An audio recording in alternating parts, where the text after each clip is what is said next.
ये कहानी है जबलपुर राज्य की, जहां एक प्रतापी राजा अपने ही राज्य के एक साधारण गुलाम की पत्नी के सौंदर्य और साहस पर मोहित हो गया। संध्या की हल्की रोशनी में वो छत पर खड़ा राजा किसी गहरे विचार में डूबा था और तभी उसकी नजर पड़ी उस पर। वो कोई रानी नहीं थी, मगर रानियों जैसी शोभा थी उसमें। राजा के हृदय में जो स्थान कभी युद्धों और विजयों के लिए था, अब किसी और ने ले लिया था। राजा दासी को बुलाता है। वो जो नीचे छत पर है, वो स्त्री कौन है? महाराज, वो आपके ही एक गुलाम की पत्नी है। और उसी क्षण राजा ने तय कर लिया, अब ये सिर्फ एक नजर नहीं थी, यह एक आरंभ था किसी अधूरी कहानी का। राजा की नजर अब केवल उस स्त्री की सुंदरता पर थी। उसकी निगाहें उतनी ही लालची थीं जितनी उसकी ताकत निरंकुश। अपने मन के अंदर की आग को छिपाते हुए राजा ने एक योजना बनाई।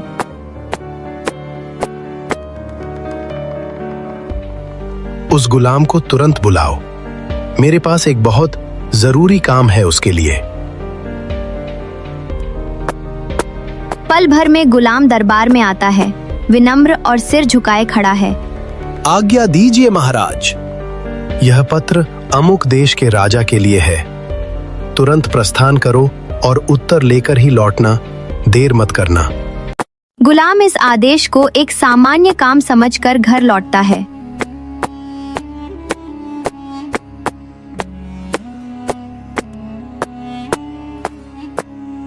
वह पत्र को सिरहाने रखता है, रात भर की थकान समेटता है और अगली सुबह वह अल सुबह उठकर रवाना होता है, बिल्कुल इस बात से अनजान कि उसकी पीछे एक ऐसी चाल चल चुकी है जो उसका जीवन बदल देगी।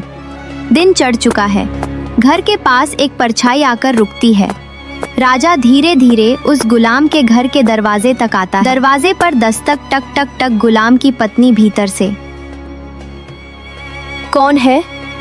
राजा अपनी आवाज को सामान्य बनाते हुए झूठी शांति से।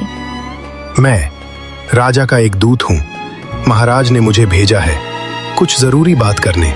दरवाजा खुलता है।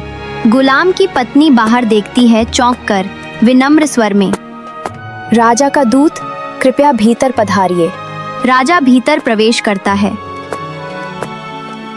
घर की साधारण दीवारें और सादगी उसे खामोश करती हैं, लेकिन उसकी आंखों में लालच अब और स्पष्ट हो चुका है। तुम्हारा सौंदर्य असाधारण है। तुम्हारा पति कितना भाग्यशाली है, लेकिन शायद वह तुम्हारी कद्र नहीं करता जितनी करनी चाहिए। स्त्री संकोच और घबराहट के साथ पीछे आप हटते ये हुए। क्या कह रहे हैं? अब संजीदा और भारी गुलाम की पत्नी के मन की उलझन और अनिश्चितता को दर्शाते हुए। मैं राजा हूँ, तुम्हारे पति का। गुलाम की पत्नी चौंक गई। भय और सम्मान एक साथ उसके चेहरे पर छलक उठे। मैं यहाँ अतिथि बनकर आया हूँ। स्त्री आश्चर्य में थी। एक तरफ राजा का आगमन, दूसरी तरफ उसकी नियत की आहट। महाराज, आज हमारे इस छोटे से गरीब खाने को आपने रोशन कर दिया। लेकिन वो समझ गई थी कि ये रोशनी स्थायी नहीं, ये तो चिंगारी बनकर आया है। तुम्हारी सुंदरता राजमहल से भी अनुपम है। मैं यहाँ सिर्फ मेहमान नहीं हूँ, मैं कुछ और भी चाहता हूँ। गुलाम की पत्नी राजा के आशय को समझ गई। राजा हो इस राज्य के, पर मेरे सम्मान के नहीं, क्योंकि मुझे इसमें कोई भलाई नहीं दिखती। राजा स्तब्ध हो जाता है। पहली बार कोई स्त्री उसके सामने इतना स्पष्ट और साहसी हो जाती है। राजा के चेहरे पर अब मोह नहीं, गुस्से की लकीरें थीं। उसके अहंकार को ठेस पहुंची थी। एक साधारण स्त्री ने उसके प्रस्ताव को ठुकरा दिया था। क्या बक रही हो तुम? लगता है पहचान भूल गई हो। मैं वही हूँ जो तुम्हारे पति की किस्मत तय करता है। मैं राजा हूँ। लेकिन स्त्री अब भी डरी नहीं। उसकी आवाज शांत थी, लेकिन आत्मा से दृढ़। महाराज, मैं जानती हूँ आप कौन हैं, लेकिन हमारे बुजुर्गों ने कहा है, राज्य चाहे जितना भी भूखा हो, वो कभी जूठन नहीं खाता। मैं अपने पति की पत्नी हूँ और केवल उसी की रहूंगी। एक स्त्री की जुबान से निकले ये शब्द राजा को भीतर तक झकझोर गए। राजा जैसे पत्थर का हो गया। उसके पैर थम गए, जुबान सूख गई। उसने कुछ नहीं कहा, बस अपनी नजरें नीचे झुकाईं और चुपचाप महल की ओर लौट चला। लेकिन जाते जाते वो इतनी उलझन में था कि अपनी चप्पलें वहीं छोड़ गया। क्यों छोड़ी? गलती से या किसी योजना के तहत? इसका जवाब आगे की कहानी में छुपा। अभी वह गुलाम आधे रास्ते में था, तभी उसे कुछ याद आया। वो तो पत्र तकिए के नीचे ही छोड़ आया था। उसने तुरंत घोड़े को मोड़ा और सरपट घर की ओर भागा। घर में दाखिल होता है, सांसें तेज, जल्दबाजी में तकिए को उठाता है। खुद को कितना मूर्ख समझूं। अगर भूल जाता तो सब बिगड़ हो जाता। अचानक उसकी नजर बिस्तर के नीचे जाती है। एक जोड़ी शाही चप्पलें पड़ी हैं। गुलाम, ये तो राजा की चप्पलें हैं। वो सब समझ गया था। राजा की चाल, उसकी नियत और अपनी पत्नी की मजबूरी। उसके चेहरे पर क्रोध की लहरें उठी, पर उससे भी ज्यादा उसकी आत्मा कांप उठी अपमान से। राजा से मिले इनाम से गुलाम ने कुछ अनोखा किया। वो सीधा बाजार गया, जहां उसने अपनी पत्नी के लिए महंगे कपड़े और जेवर खरीदे, साथ में कुछ मिठाइयां और उपहार भी। लेकिन ये केवल प्रेम नहीं था, ये योजना का हिस्सा था।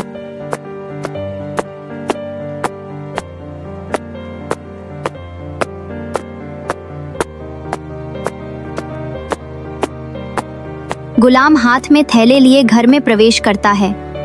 मुझे आशीर्वाद दो, तुम्हारा पति सफल लौट आया है। प्रभु, ये सब क्या है?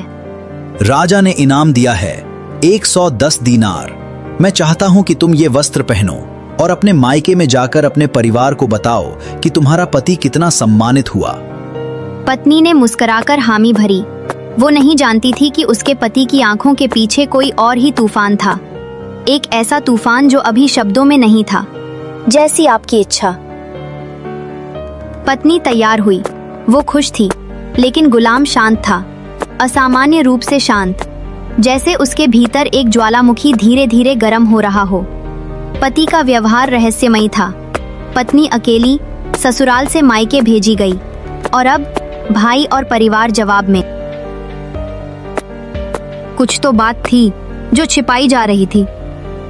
साले और परिवार के लोग गुलाम के घर पहुंचते हैं। तुमने हमारी बहन को मायके भेजा, 1 महीना बीत गया, ना कोई पत्र ना संदेश। क्यों किया ऐसा? क्या गलती थी उसकी? मैंने पति का हर कर्तव्य निभाया है। परिवार के सदस्य, अगर बात यहीं खत्म नहीं होती तो हमें तुम्हें न्यायालय में पेश करना पड़ेगा। ले चलो, मैं हर जवाब न्यायाधीश के सामने दूंगा। जब आरोप रिश्तों पर लगते हैं तो अदालत में सिर्फ न्याय नहीं, ज़मीर भी पेश होता है।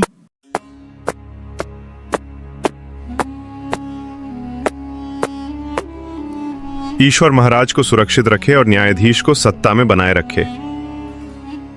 साहब, हमने इस आदमी को एक हरा भरा बाग दिया था जिसमें फलों से लदे पेड़ थे, ताजे पानी का कुआं था, लेकिन इसने उस बाग को नष्ट कर दिया।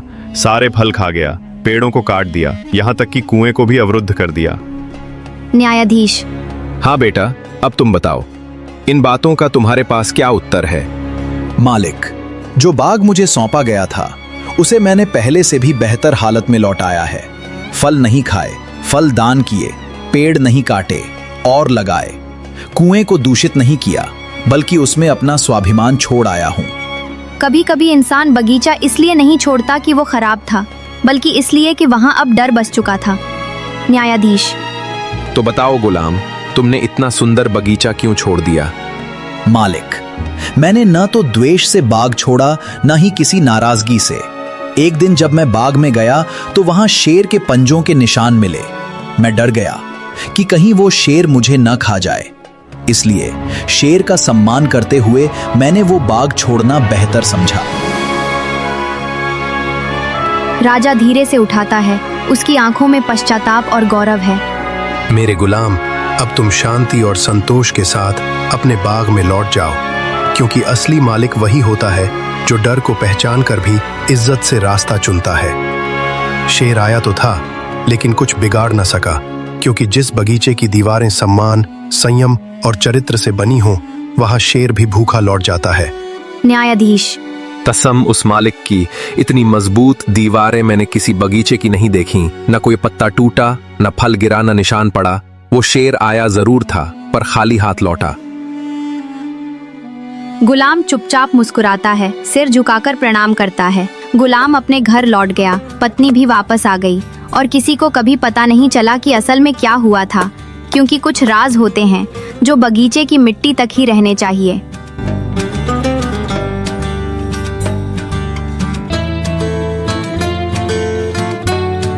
तो दोस्तों, ये थी आज की कहानी। उम्मीद है आपको पसंद आई होगी। अगर कहानी ने आपके दिल को छू लिया हो तो हमें कमेंट करके ज़रूर बताइए। आपका कोई सुझाव हो या अनुभव हम सुनना चाहेंगे। और हाँ, अगर कहानी अच्छी लगी हो तो लाइक कीजिए, शेयर कीजिए और चैनल को सब्सक्राइब करना बिल्कुल मत भूलिए। फिर मिलेंगे एक और नई दिल को छू लेने वाली कहानी के साथ। धन्यवाद।